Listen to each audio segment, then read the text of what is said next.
Alright जी, 2 classes जो मेरी recording somehow corrupt हो गई थी, उसके लिए मैं मेकअप क्लास यहाँ पे अकेले बैठ के कर रहा हूँ। So do watch it. I already posted part 1 and part 2 of unit 3 of micro, which is market structures. अब उसकी ये तीसरी क्लास में मैं कोशिश करूँगा कि बाकी के 59 क्वेश्चंस मैं अभी सॉल्व करूँ आपके साथ आपकी हेल्प के लिए। डायग्राम शोज मैं 61 क्वेश्चन सॉल्व कर रहा हूँ। The diagram shows how a firm's average profit and marginal profit vary at different levels of output. अब देखिए एवरेज प्रॉफिट का कर्व लगा और मार्जिनल प्रॉफिट ऑफ कोर्स उसको ऊपर से कट करता है। हमेशा मार्जिनल प्रोडक्ट जैसे थी वो भी एवरेज प्रोडक्ट को ऊपर से कट करती थी, तो वही बिहेवियर है। अब वो कह रहे हैं जी, if the firm produces output O Q which statement is correct. याद रखिएगा, जब भी मार्जिनल्स इकोनॉमिक्स में जीरो हो जाएं टोटल्स मैक्सिमाइज हो जाते हैं। अब marginal profit output O Q पे जीरो हो रहा है, मींस टोटल प्रॉफिट मैक्सिमाइज हो चुका है। Option C, firm is maximising its profit. अब हम चलते हैं जी क्वेश्चन नंबर 2 पे। A firm wishes to acquire some of consumer surplus its consumers currently enjoy. How might it achieve this? इसका वाहिद तरीका है मोनोपोली जब प्राइस डिस्क्रिमिनेशन करती है। सो option A, by introducing price discrimination. बाकी सारी ऑप्शंस कंज्यूमर सरप्लस को प्रोड्यूसर सरप्लस में कन्वर्ट नहीं करेंगी। वाहिद तरीका इज प्राइस डिस्क्रिमिनेशन, जैसे जहां इनइलास्टिक डिमांड है वहां प्राइस हाई करके कंज्यूमर से उसका सरप्लस अपने प्रोड्यूसर सरप्लस में प्राइस बढ़ा के कर लेंगे। Next G, a country's steel producers are members of a cartel. Each member is allocated a production quota and initially produces the maximum allowed under its quota. Cartel ने अपने members को production Kota दिया है कि जी आप 500 टन बनाओ steel, आप 700 बनाओ, आप 800 बनाओ, इस तरह करके इनिशियली सब फर्म्स अपना पूरा कोटा इस्तेमाल कर रही हैं। What will be the effect on total steel production and the industry's total profits of allowing the producers to trade the quotas amongst themselves? अब अलाउ कर दिया कार्टेल ने कि जी आप कोटास को एक दूसरे को बेच सकते हो, खरीद सकते हो। ट्रेड का मतलब यही होता है सेलिंग एंड बाइंग। तो प्रोडक्शन पे क्या इफेक्ट आएगा और टोटल प्रॉफिट्स पे? देखो, प्रोडक्शन चेंज नहीं होगी क्योंकि ऑलरेडी सारी फर्म्स अपना मैक्सिमम अलाउड कोटा यूज कर रही थी। एरो पॉइंट देखो, मैक्सिमम कोटा यूज हो रहा था। अलबत्ता प्रॉफिट्स इंडस्ट्री के बढ़ जाएंगे क्योंकि कुछ फर्म्स जो इतनी एफिशिएंट नहीं थी वो कम प्रॉफिट बना रही थी। अब वो अपना रिमेनिंग कोटा जो वो इस्तेमाल नहीं करना चाहती थी लेकिन मजबूरन कर रही थी, वो बेच देंगी। दूसरी फर्म्स को जिनकी कॉस्ट कम है वो ज़्यादा प्रॉफिट कमा लेंगी। बेचने वालों को भी फायदा होगा बिकॉज वो जितना प्रॉफिट उन्हें बनाना था उससे ज़्यादा प्राइस पे बेचेंगे ऑफ कोर्स, और ख़रीदने वाले जितना प्रॉफिट बनाते हैं उससे थोड़ा कम प्राइस पे खरीदेंगे। उन दोनों का प्रॉफिट बढ़ेगा, इंडस्ट्री प्रॉफिट बढ़ जाएंगे। पीछे भी हम ऐसे काफ़ी क्वेश्चन कर चुके हैं।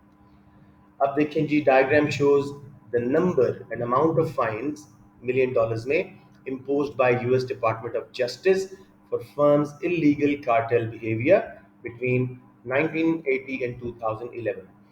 नंबर जो है वो हार्ड लाइन वाला है और जो ब्रोकन डॉट्स वाला है वो अमाउंट है फाइन्स की। What is the most likely conclusion from the diagram about the view of US Department of Justice of firms cartel behavior? इसमें याद रखिएगा ये हर दफ़ा डिफरेंट क्वेश्चन आते हैं, देयर कॉमन सेंस क्वेश्चन। तो आइडेंटिफाई करें, वाई एक्सेस पे लिखा हुआ है नंबर ऑफ फाइन्स और दूसरी साइड पे लिखा हुआ है amount of fines. Number hard line में है जो कम हो रहे हैं ओवर टाइम, और फाइन्स की अमाउंट जो है ओवर टाइम बढ़ी है। इसका मतलब है बड़े बड़े फाइन्स कर रहे हैं, नंबर कम हो रहे हैं, अमाउंट बढ़ी है। तो कंफर्म ऑप्शन हम देखते हैं।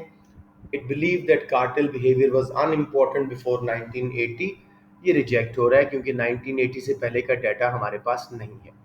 It believe that illegal cartel behaviour was insignificant यानी अनइम्पोर्टेंट इन 2011। ऐसा नहीं है। 2011 में नंबर ऑफ फाइन्स 400 मिलियन है जो 80, 90, 2000 के कुछ हिस्से से ज़्यादा है, या अमाउंट ऑफ फाइन, सॉरी। तो इसका मतलब है ये बात भी गलत हो गई। It believe that increasing fines was necessary to deter cartel behaviour, option C, ये बिल्कुल ठीक है। उन्होंने मुसलसल ये फाइन्स लगाए हैं, अमाउंट बढ़ाते गए हैं, नंबर बड़े फाइन्स होने की वजह से नंबर कम हुआ है, लेकिन उनको लगा कि कार्टेल को रोकने के लिए फाइन ज़रूरी हैं, तो सी इज़ करेक्ट। ये मुसलसल फाइन्स लगे रहे हैं और कुछ बढ़ाए गए हैं amount wise. It believe that free market can regulate cartel behaviour. नहीं, फ्री मार्केट गवर्नमेंट रेगुलेशन के बगैर तो कार्टेल्स एक्सप्लॉइट करेंगी मार्केट को। प्रॉफिट मैक्सिमाइज करेंगे। सो ये बात बिल्कुल ही गलत है, तो C is the correct option. Number 65, इस तरह के दो चार क्वेश्चन हम पहले भी कर चुके हैं। सिंपली वो कह रहे हैं diagram shows the demand curve for a firm's product. Normal demand curve लगा हुआ है। Which diagram depicts the shape of firm's corresponding total revenue curve. पिछली वीडियो में मैंने इसको बकायदा ड्रॉ करके समझाया था। Upper half of a normal demand curve elastic demand होती है, greater than 1 PED. Centre unitary, जहां जीरो से निकली रीजन से रे उसको टच करे वहां पे यूनिटरी इलास्टिसिटी हो जाती है, और लोअर हाफ डिमांड कर्व का इन इलास्टिक हो जाता है। तो जब आप शुरू में प्राइस कम करके क्वांटिटी ज़्यादा करोगे तो रेवेन्यू बढ़ेगा, सेंटर में मैक्सिमाइज हो जाएगा, और उसके बाद लोअर हाफ में टोटल रेवेन्यू, क्योंकि अब क्वांटिटी ज़्यादा बेचोगे प्राइस करके तो रेवेन्यू गिरेगा। सो ऑप्शन सी करेक्ट है।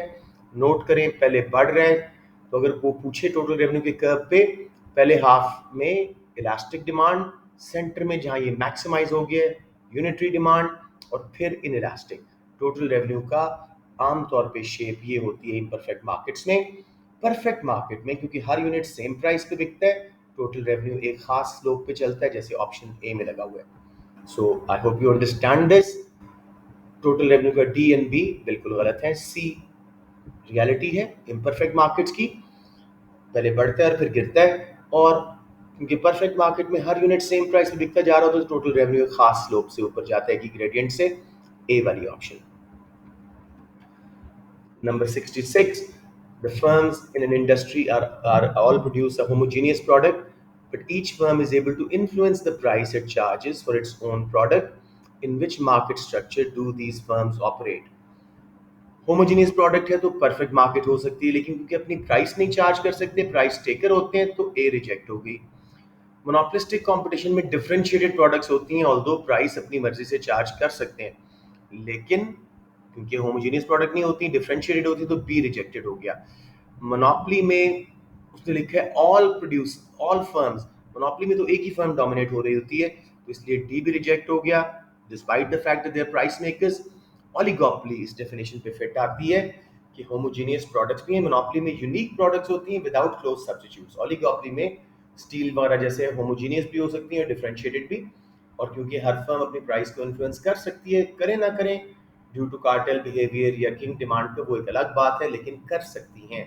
तो C oligopoly is the correct option. Let's move on. Number 67.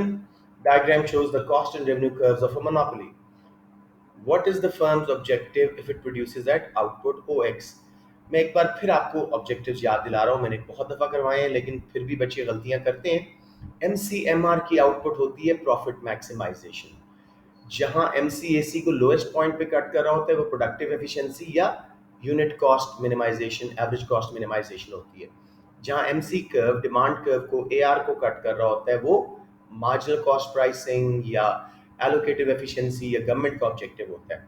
ACAR पे हमारा नॉर्मल प्रॉफिट हो रहा होता है, आउटपुट या सेल्स मैक्सिमाइज हो रही होती हैं। MR0 जैसे इस क्वेश्चन में है, X की आउटपुट पे MR कर्व देखो 0 तक आ गया है, तो हम क्या कर रहे हैं, रेवेन्यू मैक्सिमाइज कर रहे हैं, ऑप्शन सी। नंबर 68, इस तरह के भी कुछ क्वेश्चन हम पहले भी कर चुके हैं, दोबारा देख लेते हैं। Table shows information about a profit maximising firm. What can be concluded about the firm's behaviour? Price है 1.7 पर यूनिट और वेरिएबल कॉस्ट पर यूनिट 1.75 है। फर्म्स के short run rules of behaviour क्या कहते हैं कि अगर फर्म का रेवेन्यू या प्राइस वेरिएबल कॉस्ट को कवर ना कर सके उसको शट डाउन कर देना चाहिए। तो basically option B, it should close down immediately because it's not covering its variable cost. बंद करोगे तो सिर्फ फिक्स कॉस्ट देनी पड़ेगी, लॉस कम होगा। चलाते रहोगे तो वेरिएबल कॉस्ट का भी हर यूनिट पे 0.05 आपकी जेब से पड़ेगा, लॉस बढ़ जाएगा। आसान क्वेश्चन है, बिजनेस में भी आप पढ़ते हैं, internal external growth. Firms can grow either externally और internally. What represents internal growth? याद रखना, इंटरनल ग्रोथ में मर्जर टेक ओवर नहीं होते। फर्म अपनी प्रोडक्ट की रेंज बढ़ा सकती है, फैक्ट्रियाँ ज़्यादा लगा सकती है, एक्सपोर्ट्स मार्केट में जा सकती है, मार्केट्स बढ़ा सकती है, लेकिन जो है उसका मर्जर टेक ओवर नहीं होता। So option, let's see, finding new export markets, yes, Merging with rival firms, no. Merging with firms in other industries, no. Option C. I hope you all understood it. Number C correct है. Number 70G, a firm operating in an imperfectly competitive market produces at the level of output where PD for its product is equal to unity. ठीक है, unitary elasticity है. What has the firm achieved? ठीक है. मैंने भी आपको थोड़ी देर पहले टोटल रेवेन्यू का ग्राफ दिखाया था, जहां नॉर्मल डिमांड कर्व के सेंटर में यूनिटरी इलास्टिसिटी हो चुकी होती है, वहां पे टोटल रेवेन्यू मैक्सिमाइज हो जाता है. पिछली क्लास में ग्राफ भी बनाया था, तो C maximum revenue is the correct option. उसके बाद मेरे बेटे, table shows 5 firm concentration ratio for a selection of industries in an economy. 5 firm concentration ratio का मतलब क्या है कि मार्केट शेयर टॉप की 5 फर्म्स के पास कितना है. ठीक है, जैसे टोबैको में जो टॉप की 5 फर्म्स हैं, बड़ी फर्म्स, उनके पास 95% मार्केट शेयर है, और प्रिंटिंग में बहुत थोड़ा, सिर्फ पांच पांच फर्म्स के पास सिर्फ 12% मार्केट शेयर है. So what can be concluded from the table? ये जरा सोच समझ के रिजेक्ट करके एक्सेप्ट करना होता है सही option. The firms are of equal size in the steel industry and water supply industry. Steel और वाटर सप्लाई में 5 फर्म कॉन्सेंट्रेशन रेशियो 60% है, लेकिन हमें इंडस्ट्री का साइज नहीं पता. सिर्फ उनके मार्केट शेयर टॉप 5 फर्म्स के दिए हुए हैं. सो इंडस्ट्री का साइज हमें नहीं पता, तो हम नहीं कह सकते कि जी इक्वल साइज की स्टील की और वाटर सप्लाई इंडस्ट्रीज हैं. ऑब्वियसली स्टील वाली बहुत बड़ी मिल्स होंगी. गलत आंसर है ये A. B, the printing industry is more competitive than tobacco industry. ये बात ठीक है. टोबैको में 5 फर्म्स के पास 95% मार्केट शेयर है, बाकी सारी फर्म्स के पास सिर्फ 5% है. कंपटीशन बहुत कम है. जबकि आपकी प्रिंटिंग इंडस्ट्री में 5 टॉप फर्म्स के पास मार्केट शेयर सिर्फ 12% है, कॉन्सेंट्रेशन रेशियो लो है. 88% बाकी का मार्केट शेयर और फर्म्स के पास है. सो इसमें कंपटीशन ज्यादा है. बाकी देख लेते हैं. Tobacco industry is a monopoly market. Monopoly की डेफिनेशन क्या है? या तो 100% मार्केट शेयर या कम से कम 25% से ऊपर फर्म का मार्केट शेयर हो. अब 5 फर्म से डिवाइड करो 95 को, तो हो सकता है हर फर्म के पास 19% हो. मोनोपोली ये नहीं है, ये ओलिगोपोली है. Number 5, there are more firms in tobacco industry than in the water supply industry. Again, हमारे पास number of firms नहीं है, top 5 firms का market share, तो उसको हम judge नहीं कर सकते. I think everybody got it, hopefully. Let's move on to question number 72. The diagram shows the initial cost and revenue curves of a profit maximizing monopolist. वही तकरीबन objectives वाला क्वेश्चन ही है. What output will the firm produce if the government fixes the price OP? अब बेटे खुद तो वो एमसीएमआर पे करते, प्रॉफिट मैक्सिमाइजेशन वाली आउटपुट, लेकिन प्राइस गवर्नमेंट ने जब पी सेट कर दी, इसका मतलब है अब हर यूनिट इस पे बिकेगा, तो ये straight line horizontal perfectly elastic demand curve बन जाएगा इस फर्म का, क्योंकि अब उन्हें ओपी पे बेचना है, उससे ऊपर नहीं कर सकते. तो अब एमसीएमआर प्राइस, क्योंकि डिमांड भी बन गई, एआरबी और एमआरबी, तो एमसीएमआर की आउटपुट ओके के ऊपर ऑप्शन बी. शायद पिछली क्लास में मैंने इसका ग्राफ भी बना के दिखाया था. Number 73. Instead of charging all of its customers the same price, a firm decides to charge different prices in different markets. How is this likely to affect consumer surplus and the firm's marketing costs? Different prices मतलब एक ही firm different prices charge कर रही है, मतलब price discrimination कर रही है. Consumer surplus को प्रोड्यूसर सरप्लस में कन्वर्ट कर रही है, तो कंज्यूमर सरप्लस तो डिक्रीज हो जाएगा. ऑप्शन ए और बी बच गई. मार्केटिंग कॉस्ट, एडवर्टाइजमेंट कॉस्ट अलबत्ता बढ़ जाएंगी, क्योंकि अब डिफरेंट मार्केट्स में डिफरेंट प्राइसेस हैं. प्राइस टैग्स नए लगाने पड़ेंगे, एडवर्टाइजमेंट चेंज करनी पड़ेंगी, सारी प्रमोशनल कैंपेन को चेंज करना पड़ेगा, तो मार्केटिंग कॉस्ट बढ़ जाएंगी.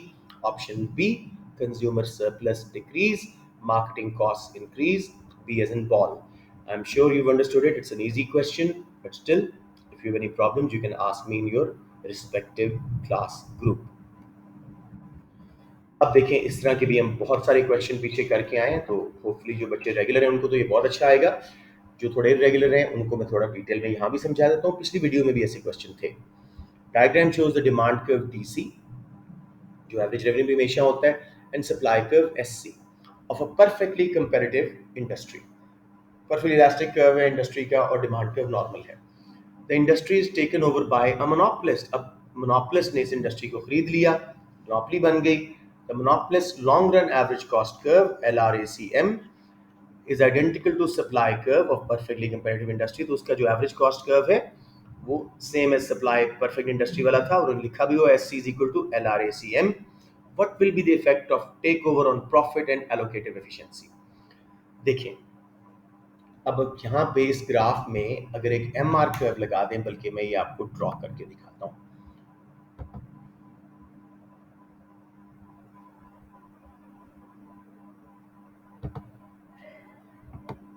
Right, just a moment.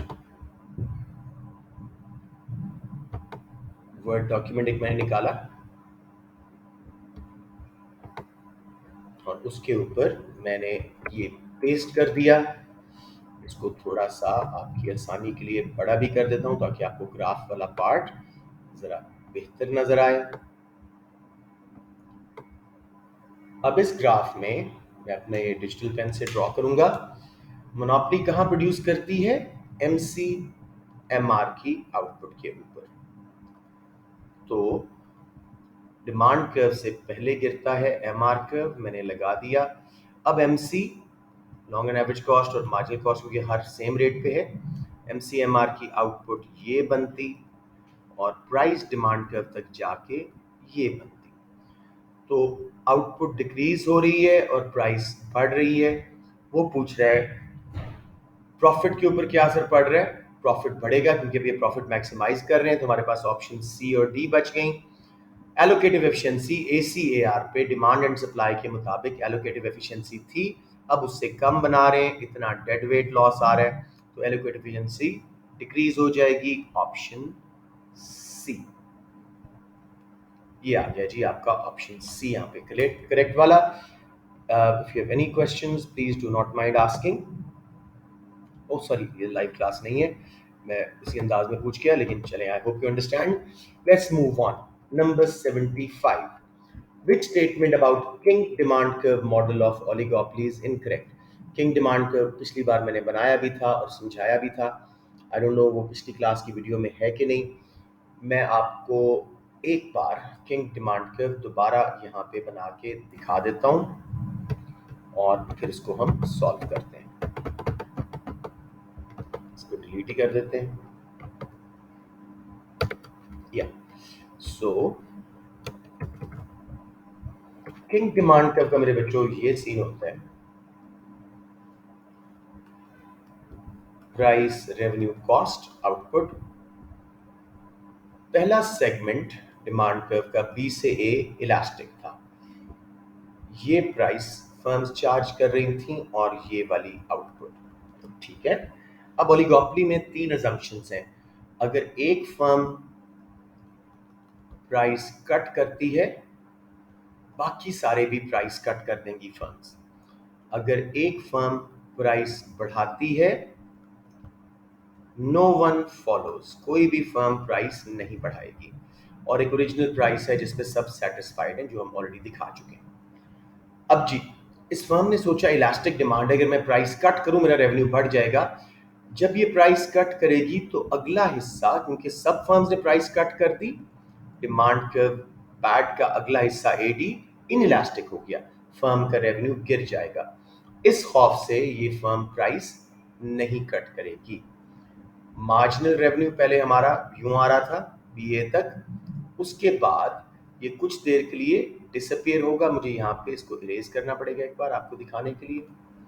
कुछ देर के लिए डिसअपियर होगा, एक ब्रोकन पार्ट आएगा, कंज्यूमर डिलिब्रेट करेंगे हमने किससे खरीदना है, फिर जब वो अपेयर होगा तो मार्जिनल रेवेन्यू भी इनइलास्टिक, इसलिए फर्म्स इसी प्राइस और क्वांटिटी पे स्टिक करती हैं अगर इनका मार्जिनल कॉस्ट कर्व इस ब्रोकन पार्ट से गुजर रहा हो। तो ओलिगोपोली में इंटरडिपेंडेंस की वजह से प्राइस रिजिडिटी आ जाती है। फर्म्स डर रही होती हैं दूसरी फर्म्स के एक्शन से कि हम प्राइस कम करेंगे, ज़्यादा करेंगे, दूसरी क्या करेगी, इस वजह से वो करंट प्राइसेस पे स्टिक करती हैं अगर उनका MC curve broken part of MR में से गुजर रहा हो। अब वापस जाते हैं इस ग्राफ पे, सही ऑप्शन चूज करते हैं। तो कौन सी स्टेटमेंट इनकरेक्ट है? kink in the demand curve of each firm is based on expectations about other firms' responses to changes in price. ये तो करेक्ट स्टेटमेंट अभी हम डिस्कस करके आए हैं. वो इस डर से कि दूसरी फर्म से प्राइस कट कर देंगी, मेरा रेवेन्यू गिर जाएगा, प्राइस चेंज नहीं करती. B, the marginal revenue curve of the firm has a vertical segment at market price. बिल्कुल है, अभी मैंने ड्रॉ करके दिखाया, ब्रोकन वर्टिकल सेगमेंट है. फिर उसके बाद डी देखते हैं जो गलत ऑप्शन है. The model suggest price stickiness with in a certain range of marginal cost. ये बात भी बिल्कुल सही है. मैंने कहा जिस फर्म का मार्जिनल कॉस्ट कर्व इसके बीच में से गुजरेगा वो इसी प्राइस पे खुश रहेगी. अलबत्ता option C, I am sorry, option C बिल्कुल गलत है. Model explains how the equilibrium market price is determined. Equilibrium market price तो डिमांड एंड सप्लाई के थ्रू होती है, इसमें उसके थ्रू नहीं हो रहा. तो ये है kink demand curve. Let's move on to next question. A monopolist changes, अच्छा जरा इसको क्लियर होने दे रहा हूँ, थोड़ा सा छोटा कर देते हैं. A monopolist changes its objective from profit maximization to sales revenue maximization. अब ये आप लोगों को आंखें बंद करके आना चाहिए. Profit maximization MCMR output Q1, revenue maximization MR0 वो Q2 पे हो रही है. वो पूछ रहा है on the diagram which area represents the monopolist total profit. तो एक बार मैं आपको ये ड्रॉ करके दिखाता हूँ और फिर उसके बाद हम इसको फर्दर डिस्कस कर लेते हैं. ये देखो थोड़ा छोटा है, इसको मैं बड़ा कर देता हूँ ताकि ज़रा बेहतर विजिबिलिटी हो जाए. चलिए कुछ बेहतर शायद हो गया कि नहीं मुझे नहीं पता. देखते हैं जी. आप स्क्रीन को भी बड़ा कर सकते हैं ऑफ कोर्स. अब देखिए मैं यहाँ पे इनके प्रॉफिट्स कैलकुलेट कर रहा हूँ. एमसीएमआर की आउटपुट, यहाँ पे एमसीएमआर का इक्विलिब्रियम बना, ये आउटपुट. इस पे जब मैं एवरेज कॉस्ट तक गया तो मेरी कॉस्ट ये थी. जब मैं डिमांड कर्व, हमेशा प्राइस डिमांड कर्व से बनती है, तो ये मेरी प्राइस थी. फर्म ये प्रॉफिट कमा रही थी. P1HGF के लेवल्स दिए हुए हैं उन्होंने. जब आउटपुट Q2 पे प्रोड्यूस किया MR0 की, हम कॉस्ट कर्व तक गए, कॉस्ट वही रही, रेवेन्यू प्राइस जरा कम हुई. तो अब P2KLF सही ऑप्शन बन रही. तो आपने ऐसे ही खुद ड्रॉ करके बनाना है. सो कैसे हुआ जी? Original profit was original profit was P1HGF. Option C और डी दोनों करेक्ट हैं, लेकिन जब हम फाइनल प्रॉफिट देखते हैं तो P2KLF ऑप्शन सी करेक्ट हो जाती है. थोड़ा प्रैक्टिस कीजिएगा इसको. Let's now move on to the next question. A firm estimates that all else remaining unchanged, an increase in its output will result in a fall in its revenue. What can be concluded from this? Before even going further, कौन सी elasticity होती है जिसमें अगर हम price कम करके ज़्यादा quantity बेचे तो रेवेन्यू गिर जाता है? In elastic demand.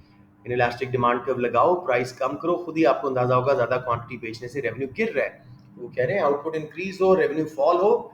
तो B option, demand for firm's product is inelastic. Make a straightish inelastic demand curve. मैं एक बार बना ही देता हूँ जस्ट इन केस कुछ बच्चों को यहाँ पे कंफ्यूजन आ रही हो. मैं यहीं पे बना देता हूँ. ये मैंने एक इनइलास्टिक डिमांड कर्व लगाया. अब बच्चों मैंने प्राइस कम करनी है, देखें रेवेन्यू खुद ही कम हो जाएगा. मैंने प्राइस देखो कितनी ज़्यादा कम की है और डिमांड कितनी थोड़ी बढ़ी है.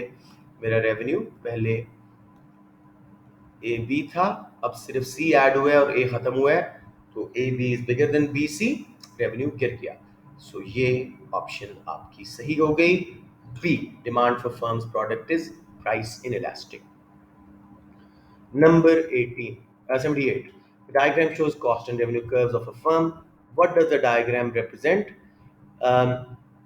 ACAR के बराबर हैं. अगर आप MCMR की प्रॉफिट मैक्सिमाइजिंग आउटपुट लो तो जाके देखोगे नॉर्मल प्रॉफिट बन रहा है. Firm in monopolistic competition making normal profit, यही सही ऑप्शन है ए. लेकिन बाकी भी देख लेते हैं. ए में उसने बिल्कुल सही बात की कि मोनोपोलिस्टिक कंपटीशन की फर्म थी, नॉर्मल प्रॉफिट बना रही है. B, a firm in monopolistic competition making short term loss. Loss तब होता जब average cost demand curve average revenue से ऊपर होती. गलत हो गई. C, a firm in perfect competition at long run equilibrium. Perfect competition की फर्म का स्ट्रेट लाइन डिमांड कर्व वही AR और MR होता है, तो यहाँ पे तो डाउनवर्ड स्लोपिंग है, तो ये इम्परफेक्ट मार्केट है, मोनोपोलिस्टिक कंपटीशन वगैरह कोई है. A monopoly making abnormal profit. ये क्यों गलत हो रहा है? एबनॉर्मल प्रॉफिट तब होता जब average cost average revenue demand curve से नीचे होता। तो सिर्फ ए करेक्ट ऑप्शन है। Number 78, firm wishes to eliminate competition and become a monopoly. क्या करना चाहिए उसको? प्रेडेटरी प्राइसिंग, प्राइसेस कुछ अरसे के लिए बहुत कम कर दे, बाकी कंपटीशन सरवाइव नहीं कर सकेगा और वो मोनोपोली बन जाएगा। तो उसमें reduces price, option C predatory pricing. थोड़ा सा बता दूं लिमिट प्राइसिंग। यहाँ पे लिमिट प्राइसिंग क्या होता है? जब कोई फर्म मैक्सिमम प्राइस वो चार्ज करेगी जिससे बाहर की फर्म्स अट्रैक्ट ना हो, बैरियर्स टू एंट्री कायम रखने के लिए, इतना प्रॉफिट ना हो। लिमिट और प्रेडेटरी प्राइसिंग में फर्क क्या है? प्रेडेटरी प्राइसिंग में फर्म बहुत ज्यादा प्राइस कम करती है करंट कंपटीशन को, करंट फर्म्स जो मुकाबले में, उनको एलिमिनेट करने के लिए, निकालने के लिए। जबकि लिमिट में बाहर की फर्म्स को आने से रोकने के लिए, उसमें कुछ प्रॉफिट भी बना सकते हैं। प्राइस कम होगी लेकिन प्रेडेटरी से ज्यादा होगी, सिर्फ बाहर की फर्म्स अट्रैक्ट ना हो, करंट फर्म्स बेशक रहे मार्केट में। तो ये दोनों में फर्क है। I thought just in case explain कर दूं। अब मेरा बेटा, in many developed economies clothes are designed by small firms and retailed by large firms. What is the most likely explanation for this pattern? Simply देखना है छोटी firms क्यों exist करती हैं और बड़ी फर्म्स को क्या फायदे होते हैं जिसकी वजह से वो एग्जिस्ट करती हैं। ए ही करेक्ट ऑप्शन है। A need to be flexible to cope with frequent fashion changes. छोटे छोटे डिजाइनर से बनवा रहे हैं लार्ज फर्म्स वाले, ताकि जो मार्केट में फैशन चेंज हो रहा है इमीडिएटली वो उसके मुताबिक बनाना शुरू कर दें। क्लोथ्स रिटेल फर्म्स क्यों बड़ी हैं? Need to exploit marketing economies of scale, advertisement का पर यूनिट कॉस्ट कम करना, बल्क बाइंग डिस्काउंट, इन सब चीजों की वजह से रिटेल फर्म्स जो हैं वो लार्ज होती हैं। तो ये वजह है स्मॉल फर्म्स डिजाइन करें और लार्ज फर्म्स बेचें। बाकी आप अगर देखो, मैं रिजेक्ट करवाता हूँ B option, need to employ highly specialist and skilled workers. चलें किसी हद तक इसको मान लेते हैं, लेकिन स्पेशलाइजेशन बड़ी फर्म्स में होती है जब डिवीजन ऑफ लेबर हो रही होती है। और उसके साथ वाली ऑप्शन क्लोथ रिटेल फर्म्स क्यों लार्ज हैं? Need to operate at a low minimum efficient scale. Low minimum efficient scale means long run average cost का लोएस्ट पॉइंट बड़े जल्दी आ गया थोड़े यूनिट्स पे, तो वो तो स्मॉल फर्म होनी चाहिए, इसलिए बी गलत हो गया। C need to operate a high minimum efficient scale, ये यहीं पे गलत हो गया। अगर minimum efficient scale high output पे काफ़ी देर बाद बहुत यूनिट बनाने के बाद आ रहा है, तो स्मॉल फर्म्स यहाँ पे नहीं होंगी डिजाइनिंग में, तो यहाँ पे ये गलत हो गया। D need to overcome high barriers to entry into the industry, अगर बैरियर्स टू एंट्री है तो स्मॉल फर्म्स एंटर नहीं हो सकेंगी, तो डी भी गलत हो गया। ओनली ए में डिजाइन छोटी फर्म करने की रीजन भी समझ आ रही है, flexible to change in market, frequent fashion changes के मुताबिक फौरन बना लें छोटी फर्म्स और डिजाइनर, और बेचने के लिए रिटेल फर्म्स लार्ज हों ताकि वो मार्केटिंग इकोनॉमीज ऑफ स्केल ले सकें। जी बेटे, 81, what is likely to have its cause in the separation of ownership and control? Simply principal agent problem. बहुत अब एक्सप्लेन की, एक बार फिर कर रहा हूँ, ये लार्ज पब्लिक लिमिटेड कंपनीज में होती है। आप इसको बिजनेस स्टडीज में सेपरेशन या divorce between ownership and control के टॉपिक में पढ़ते हो। बेसिकली प्रिंसिपल होते हैं ओनर्स यानी share holders of public limited company, और एजेंट होते हैं जो उसको रन कर रहे होते हैं, डायरेक्टर्स, मैनेजर्स।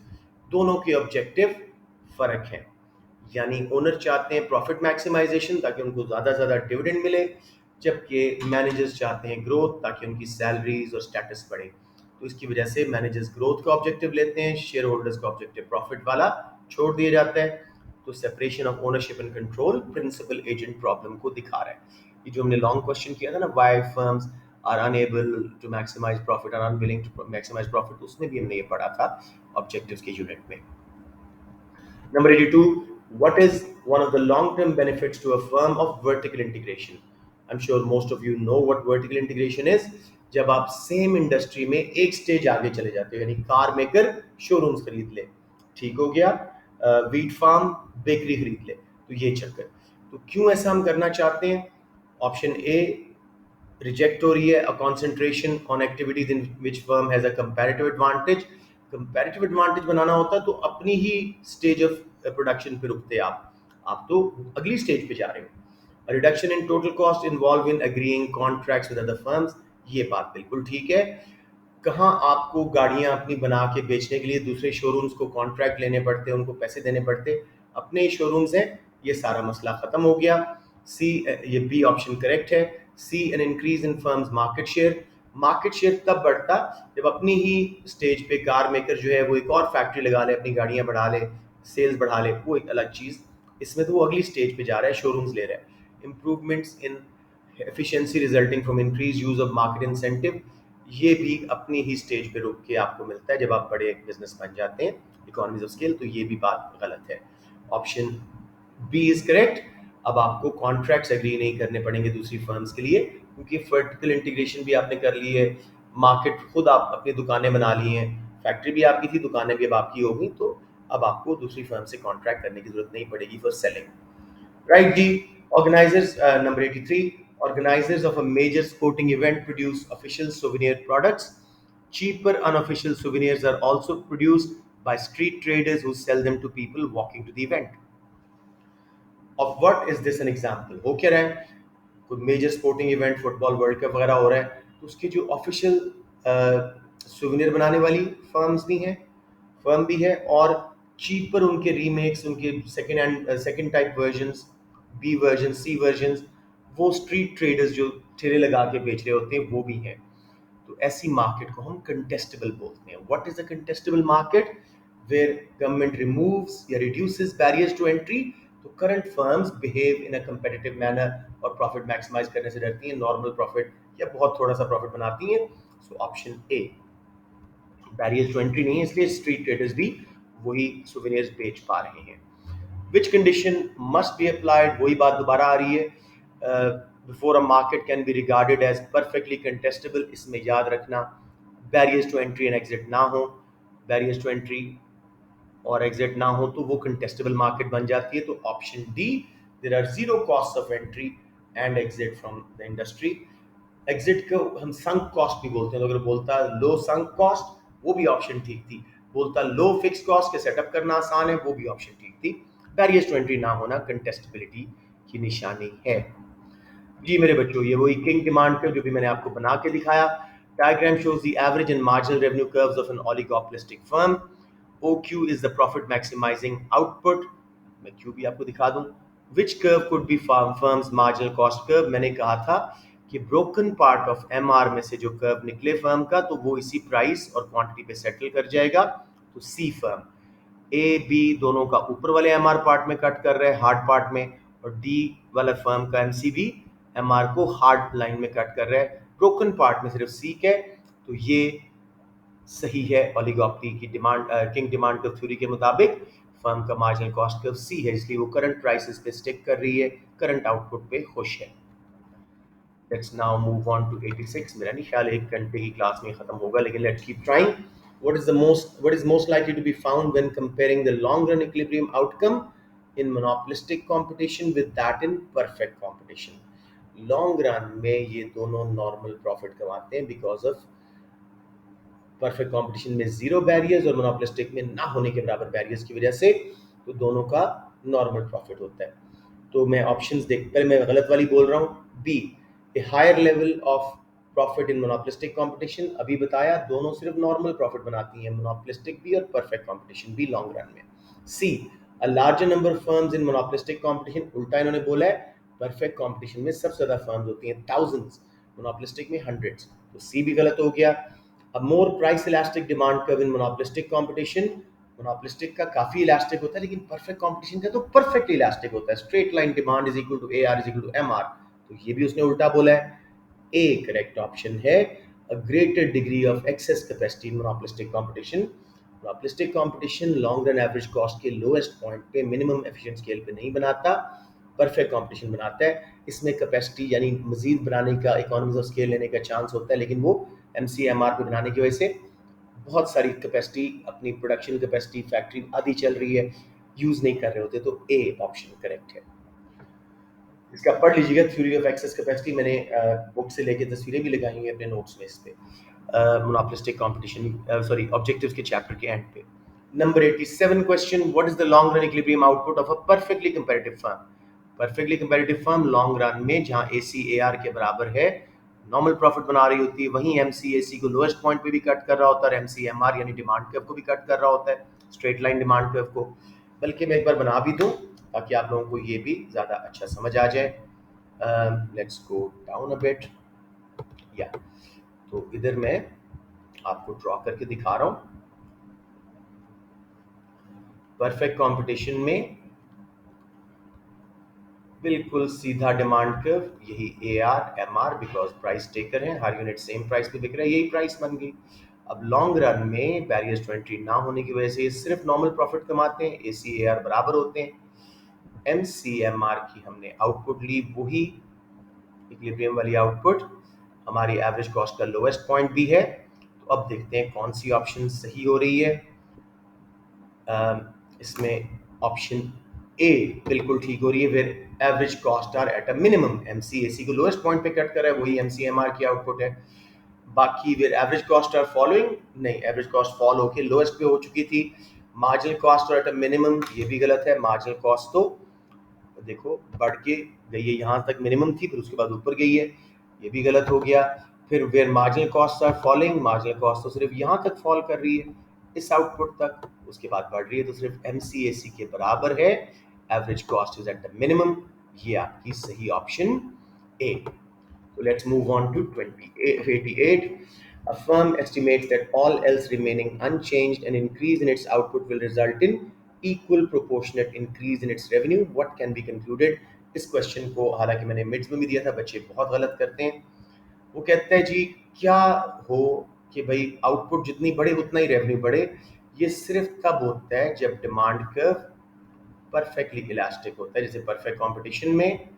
ये देखो, मैंने आउटपुट पहले लेट से ये 10 यूनिट थे, मुझे 10 की प्राइस 100 रेवेन्यू आ रहा था, ठीक है ना, 100 रेवेन्यू आ रहा है। ओह व्हाट्स हैपनिंग, एक सेकंड जी, थोड़ा सा मिसबिहेव कर रहा है मेरा कंप्यूटर। 100 रेवेन्यू आ रहा था, अब मैंने 20 यूनिट बेटी यानी 10 और मैंने आउटपुट बढ़ाई, तो इसमें भी 100 का ही आ रहा है, 10 इंटू 20 200 मिला के हो गया। तो जितनी आउटपुट बढ़ा रहे हो उसी प्रोपोर्शन में रेवेन्यू बढ़े, तो इसका मतलब है perfectly elastic horizontal demand curve of the firm's product, option A.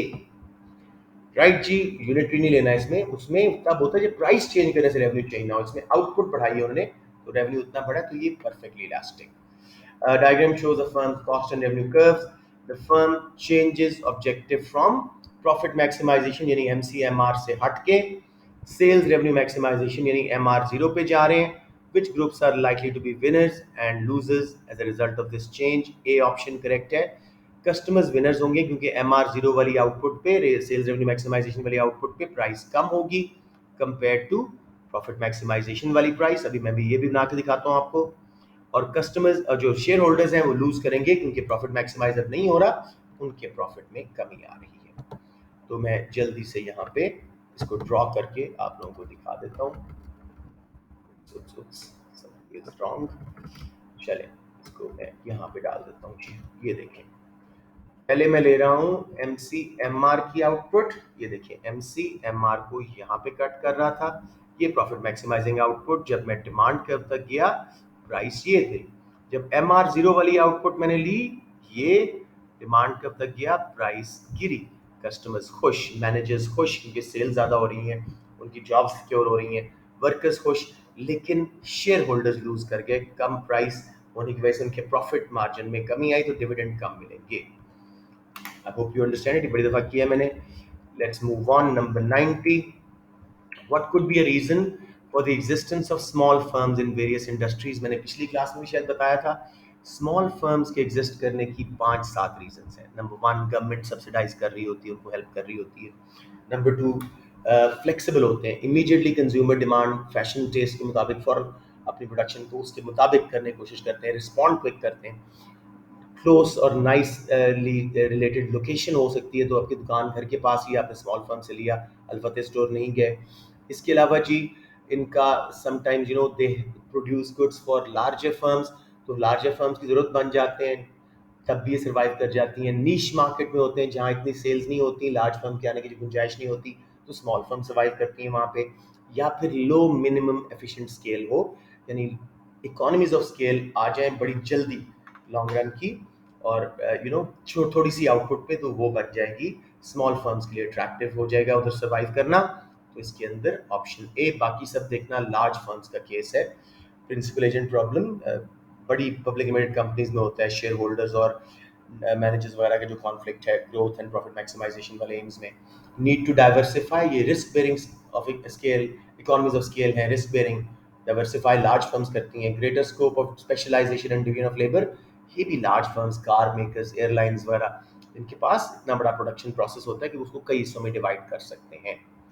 Number 91, a firm in monopolistic competition that is producing all its at its profit maximizing output is making a loss in short run. Rules of firm's behaviour short run कब तक continue करते हो, जब तक आपका average revenue variable cost, average variable cost से ऊपर है। For it to continue its production, in production what must be correct about the average revenue, marginal revenue and average variable cost. तो मैं करेक्ट ऑप्शन पे जा रहा हूँ सीधा जी, डी। एवरेज रेवेन्यू जारी बात है मार्जिनल रेवेन्यू से ऊपर होता है, हमेशा एम आर ए आर के बाद निकलता है, ए आर से निकलता है, नीचे गिर रहा होता है। और average variable cost is less than average revenue, यानी average revenue average variable cost से ज्यादा है, फर्म को कंट्रीब्यूशन आ रहा है, अगर बराबर भी होता तब भी फर्म कंटिन्यू करती, तो डी ऑप्शन। बाकी सब गलत हैं। Diagram shows a firm in monopoly producing O Q units, O Q units पे एमसीएमआर वाली प्रॉफिट मैक्सिमाइजिंग या लॉस मिनिमाइजिंग आउटपुट भी यही होती है। फर्म को लॉस हो रहा है क्योंकि एवरेज कॉस्ट ऊपर है, तो ऑप्शन ए लॉस मिनिमाइजेशन।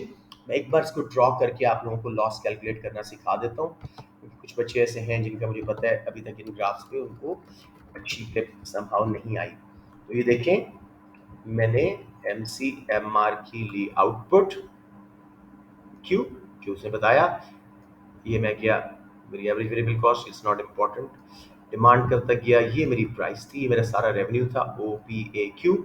फिर जब मैं कॉस्ट कर्व तक गया तो मेरी कॉस्ट ऊपर थी, सॉरी यहाँ पे, तो ये मेरा लॉस हो रहा है। इस तरह करके आपने देखना है, तो ये लॉस मिनिमाइज भी हो रहा है, एमसीएमआर प्रॉफिट मैक्सिमाइजिंग आउटपुट भी है और लॉस मिनिमाइजिंग भी, ऑप्शन ए। जी मेरे बच्चों, डिमांड कर्व किंक वाला आ गया, तो वही चीज़ जो मैं पहले पीछे समझा के आया था। I am sure many of you will be able to answer which feature of oligopoly is being assumed when the demand curve for an individual firm is as shown as below। simply interdependence सबसे important और उसके बाद price rigidity। so basically option C, interdependence between firms। एक firm price cut करेगी, दूसरी cut कर देंगी, उसका रेवेन्यू गिर जाएगा, इस तरह से वो प्राइस चेंज नहीं करेगी, इंटरडिपेंडेंट हो गए, दूसरों के एक्सपेक्टेड डिसीजन बिहेवियर को देख रहे हैं before making any decisions. Firms X and Y merge in a horizontal integration. Horizontal means same stage of production, same industry, car maker with car maker. So, what must be true about the industry and the stage of production in which X and Y operate? X and Y firms की बात हो रही है। D, same industry, same stage of production, bakery with bakery. Honda ने Toyota के साथ merge कर लिया. Each case same industry, same stage of production. Vertical forward backward हम डिस्कस करके आए थे। कंग्लोमरेट होता है टोटली डिफरेंट इंडस्ट्रीज में मर्ज करना या टेक ओवर करना। The diagram shows total revenue function of firm in perfect competition, option C, पीछे समझा के आया था, हर यूनिट सेम प्राइस पे बिक रहा होता है, टोटल रेवेन्यू नॉर्मल जीरो से निकल के एक ही स्लोप से ऊपर जा रहा होता है। डी बाकी सब के लिए है, चाहे मोनोपोलिस्टिक कंपटीशन हो, चाहे मोनोपोली हो, चाहे ओलिगोपोली। चलिए, many public utilities can be described as natural monopolies। Which statement best describes the situation leading to a natural monopoly? इस पे थोड़ी सी बात करते हैं। बेटे, नेचुरल मोनोपोली होती है जब पूरे मुल्क में एक फर्म का होना ज़्यादा एफिशिएंट है compare to having many firms, competition is वहाँ पे वेस्टफुल। जैसे रेलवेज की सर्विस पूरे मुल्क में प्रोवाइड करना, बिजली की सर्विस पूरे मुल्क में प्रोवाइड करना, पाकिस्तान में भी वापटा है पूरे मुल्क में सप्लाई कर रही है। उसकी वजह क्या है कि अनलिमिटेड इकोनॉमीज ऑफ स्केल होती हैं और long run average cost curve हमेशा गिर रहा होता है। ठीक है, तो एक ही फर्म का होना जरूरी है क्योंकि फिक्स कॉस्ट बहुत ज्यादा है, सेटअप करने के लिए पूरे मुल्क में बिजली सप्लाई करने की कितना टावर लगाने पड़ेंगे सब कुछ, तो वो गवर्नमेंट अपने पास रखती है जैसे वापटा है। और इनका long run average cost curve मैं जल्दी से बना दूं, इस तरह करके नीचे आ रहा होता है। चाहे जो भी लेवल ऑफ डिमांड हो, फर्म एक ही होना ज़्यादा सूटेबल है, इट्स मोर एफिशिएंट। तो अब देखें option A, there are high fix cost and falling average cost over all the output. Okay, अच्छा जी, ये हो गया हमारा। उसके बाद मेरा बेटा क्वेश्चन नंबर 97 मेरे ख्याल में शायद ना हो सके, तो मैं 96 पे इसको रोक रहा हूँ। ये मेरी थर्ड क्लास होगी यूनिट 3 की। अब आई होप कि ये रिकॉर्डिंग सेफली सही तरह